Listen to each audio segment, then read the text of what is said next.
राहू द्या तिकडेच. हे खाली करून टाका आता.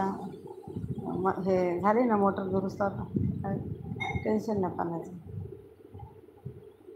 आता दोन आता काय 24 तास राहील पाणी. पाणी जायचा काय प्रॉब्लेम नाही. ते पंप बिघडला होता ना दुरुस्ती त्याच्यामुळे पण आता ते झालं काय रेग्युलर. आता काय एवढं नाही पडणार. हां कशाला रिकामी करून ठेवून द्यायची तिकडं. उगाच कशाला पसारा करायचा. आणि ज्या गोष्टी पाहिजे त्याच ठेवायच्या, ज्या नाही पाहिजे त्या टाकून द्यायच्या. पसारा कशाला ठेवायचा बघ ते बाल्कन्या भरून.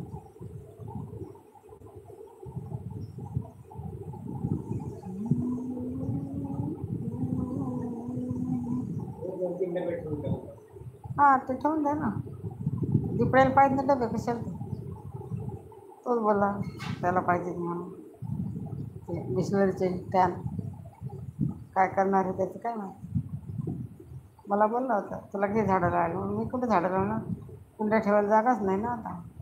सध्या इथं बाल्कनी इथं वरती लटकवलेल्या कुंड्या आता, जागा कुठे ठेवायला. मी एका तिकडच्या बाल्कनीत तर कपडे टाकता सगळेजण. किचनच्या बाल्कनीत मग झाडं कुठे लावून. माझे एवढे झाडं ते बसले तर हिरवीगार झाली आता बाल्कनी माझी. छान झाडं झालेत, मस्त वाढले खूप. भरपूर वेल वाढले. मनी प्लांट तर भरपूर मोठा झाला.